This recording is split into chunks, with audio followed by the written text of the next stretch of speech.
The Cathar Alliance was a civilization built on the foundations of pure logic, maximum efficiency, and utter contempt for waste. Their society functioned like a perfectly calibrated machine, each member performing their designated role with mathematical precision. Supreme Commander Klar, head of the High Logic Council, sat in his sterile command chamber, examining an unusual incident report with growing confusion. "Replay the transmission," Klar ordered, his six-fingered hand adjusting the neural interface connected to his temple. The holographic display flickered, showing the bewildered face of Captain Zrak of the scientific vessel Logical Probe 7. The captain's normally composed features were contorted with what the Cathar considered the most embarrassing of emotions: confusion. "Supreme Commander, I cannot comprehend the illogical response we encountered," Zrak's recorded message began. "We detected an apparently derelict human vessel in the Stardust Nebula during our resource efficiency survey. As per Protocol 276-B, we approached to salvage any useful components from the abandoned craft." Klar nodded. This was standard procedure. Abandoning functional technology was the height of inefficiency. Reclaiming it was not only logical, but morally correct by Cathar standards. "We designated the vessel as Rusty Kettle based on its external appearance and apparent age," Zrak continued. "All scans indicated minimal power signatures and no defensive capabilities. We deployed harvester drones to begin component extraction when the captain paused, still seemingly unable to process what happened next. The vessel suddenly activated multiple concealed weapons systems and disabled our primary propulsion and defense arrays with a series of precision strikes." Klar leaned forward. This was unexpected. The human vessel had been playing dead? We were then contacted by the Rusty Kettle's captain, a human female who identified herself as retired Colonel Ida Petrov, age 79 Earth years.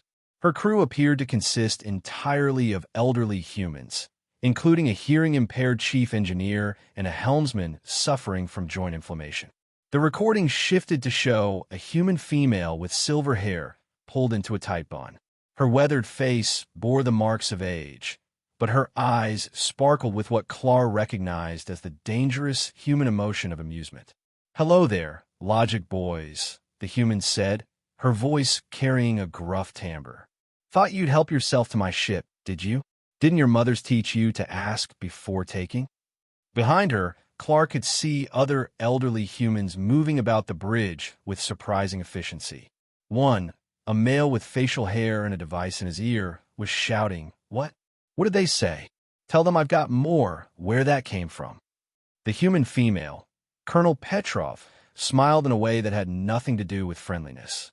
"Since you seem interested in sharing resources, perhaps you'd like to borrow a cup of sugar? Or maybe the whole warp drive while you're at it." Zrak's face returned to the screen. "I attempted to explain the logical basis for our actions, Supreme Commander, but was met with what humans call laughter and threats of further weapons deployment. We had no choice but to retreat and report this illogical aggression. I cannot comprehend why these humans would react with such unnecessary hostility to a simple resource optimization procedure." Klar terminated the replay and sat in silence, processing. The behavior was indeed puzzling. Humans were known to be emotional and sometimes irrational, but they generally responded to clear demonstrations of superior force with appropriate submission. This group had acted against their own self-interest by provoking a technologically superior civilization. "Analyze human concept. Retirement." Klar commanded the database. The system responded promptly. "Human retirement, a phase of human life cycle where individuals cease primary productive functions, typically occurring in later years.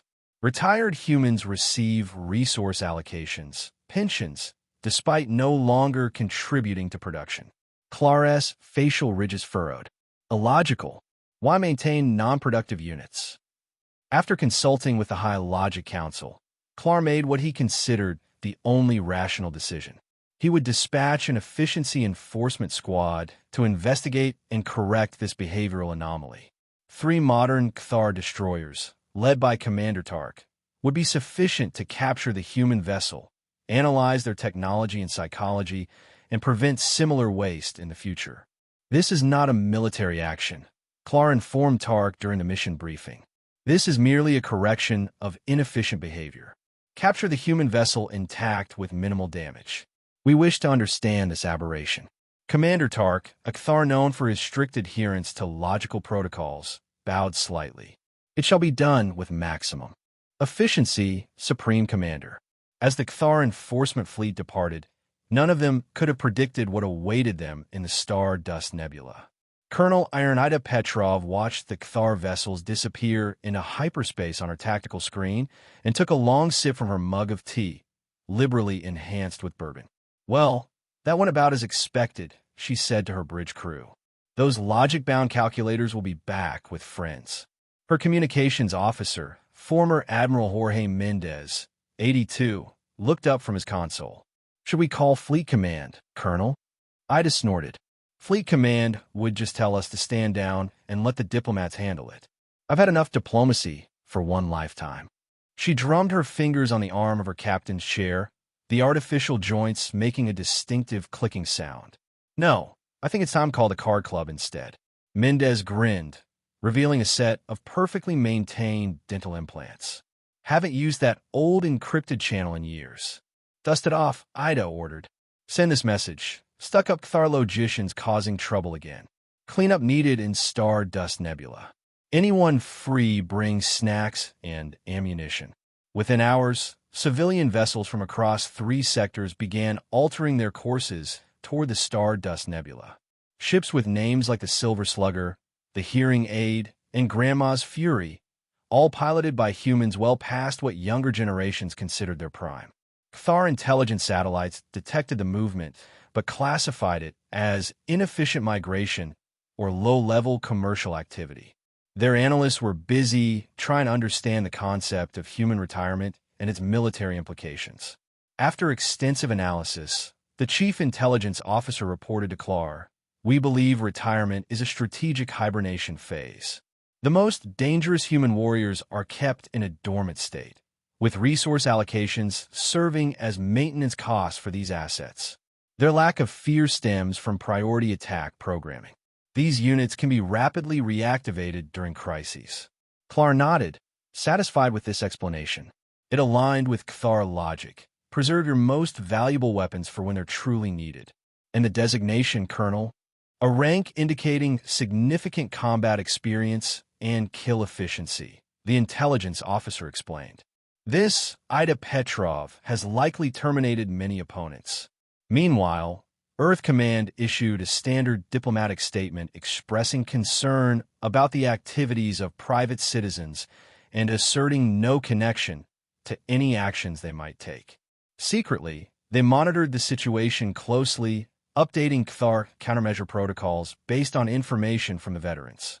"Should we attempt to recall these retirees?" asked a young admiral.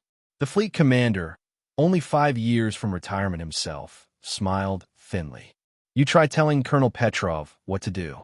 Last time someone tried giving her orders after her retirement ceremony, she launched their hover car into orbit, without the car's owner exiting the vehicle first. The admiral winced. "So we're just letting them handle a potential interspecies incident. Consider it a field test of our veterans' capabilities against Kthar tactics," the commander replied. "Besides, if they succeed, we learn something. If they fail, we can always claim they were acting without authorization. And if they start a war?" The commander's smile turned grim. "Then the Kthar learn why we keep our veterans around despite the inefficiency." Commander Tark's Efficiency Enforcement Squad dropped out of hyperspace at the edge of the Stardust Nebula, expecting to find a single, isolated human vessel.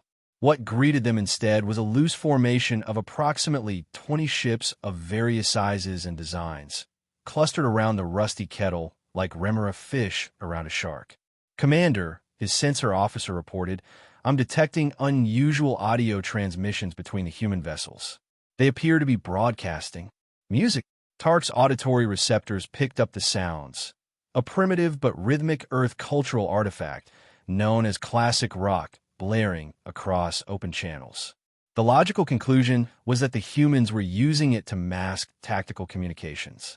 All vessels. This is Commander Tark of the Kthar Alliance. He transmitted on all frequencies. You are interfering with an efficiency enforcement action. Disperse immediately or be subject to logical consequences. The music cut off, and after a moment of silence, a crackly voice responded. Well, hello there, calculator face.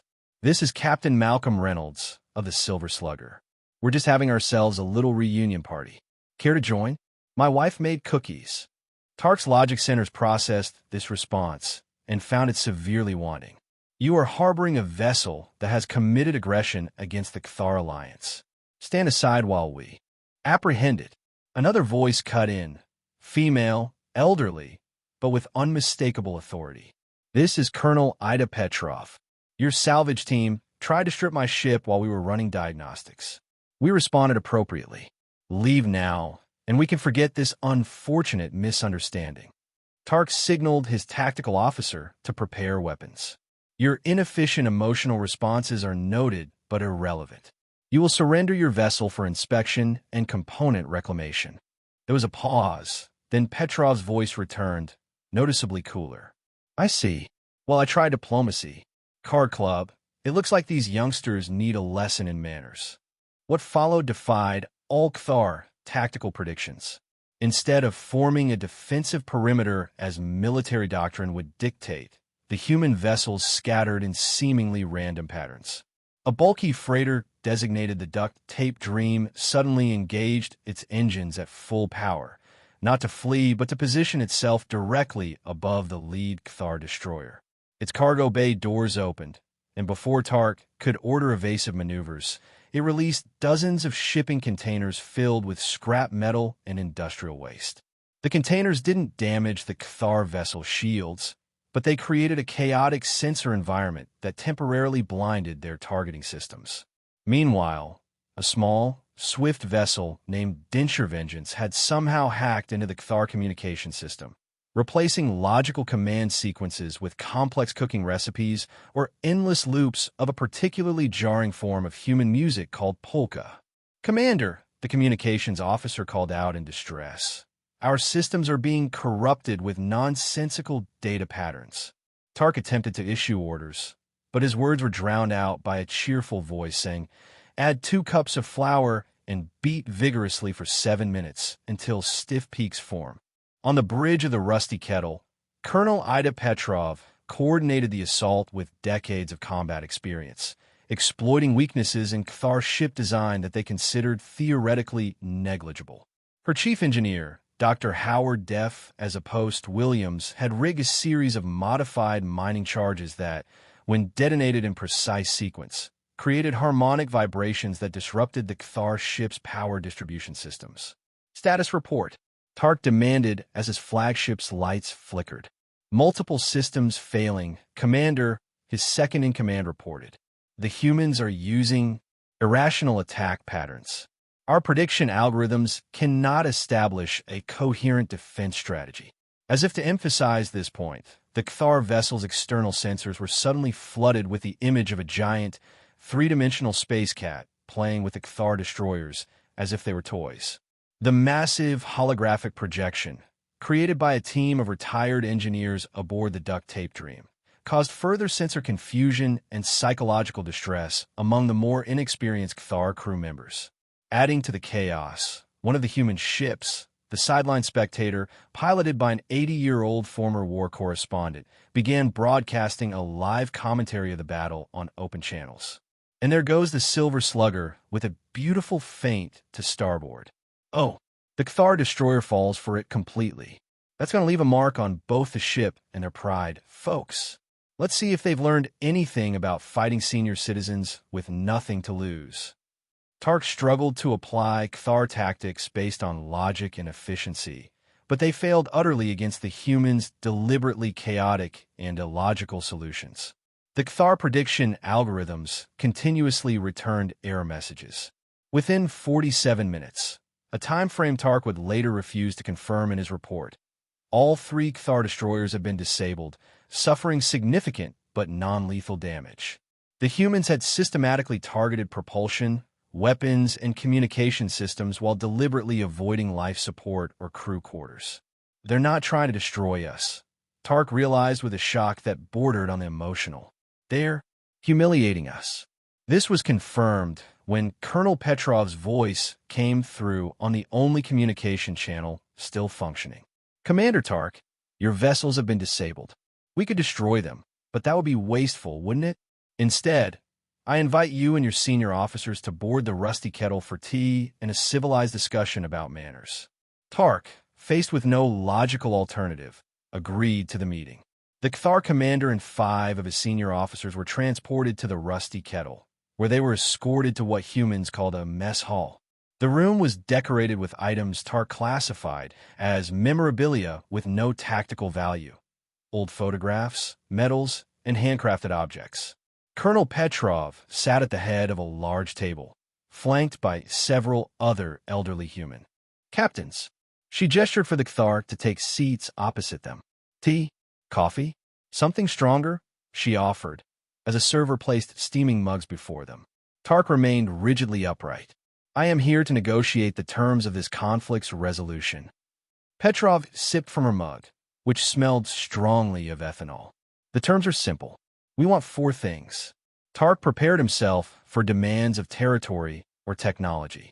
The actual list surprised him. First, a formal apology from your High Logic Council for behaving rudely and inefficiently. Tark's eye ridges rose slightly.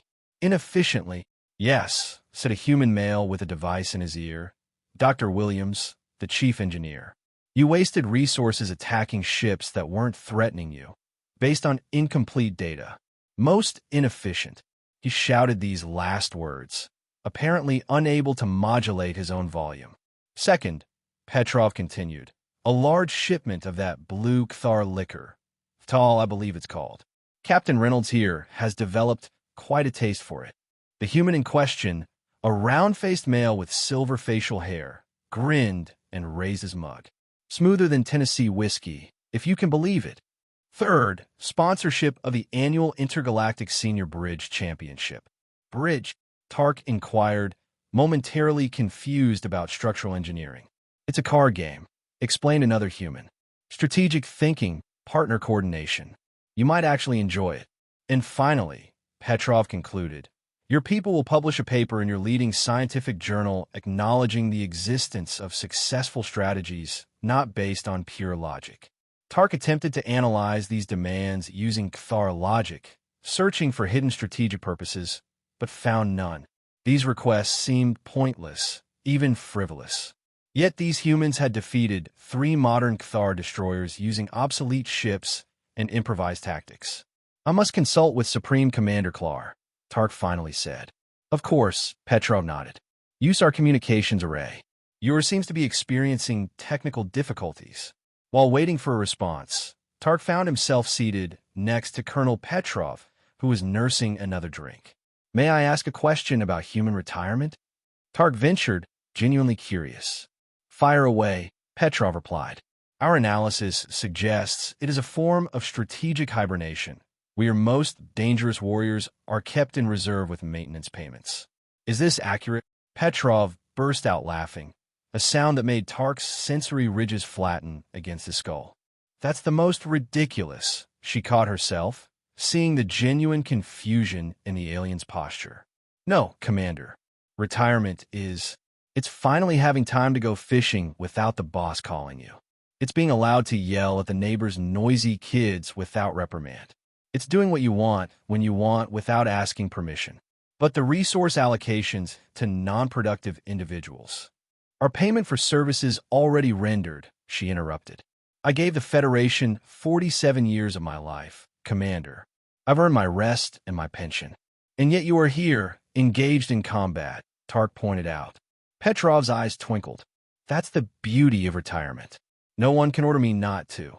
This statement caused something to crack in Tark's logical processing. The idea that freedom from authority could be a reward rather than a dysfunction was alien to Cathar thinking. The communication with Klar and the High Logic Council was equally disorienting for all parties. The council members visibly struggled to process the situation and the humans' demands. They disabled 3 modern destroyers and want an apology and alcohol, Clar repeated, his usually modulated voice rising slightly. And sponsorship of a game tournament, Tark added, and a scientific publication. The council chamber erupted in a flurry of logical arguments and counterarguments. Cthar mathematical models could not account for the humans' behavior or predict their future actions. After hours of debate, they found no logical solution other than to accept the humans' terms or escalate to full-scale war, a costly and inefficient option against an enemy whose tactics defied prediction. "We accept the terms," Clar finally declared, his voice carrying the closest approximation to resignation a Cthar could express. The formal apology was issued, the liquor was delivered, the bridge tournament was sponsored, with bewildered Cthar representatives in attendance, and the scientific paper was published, causing a minor crisis in the Cthar scientific community. Commander Tark returned to Cthar Prime with what human psychologists might diagnose as mild trauma, and was reassigned to the Department of Illogical Phenomena Research. Cthar intelligence developed a new doctrine, strategic high-level threat, human geriatric chaos theory. New protocols were issued. Avoid human vessels showing signs of inefficient operation or carrying elderly personnel. Prioritize withdrawal over logical confrontation.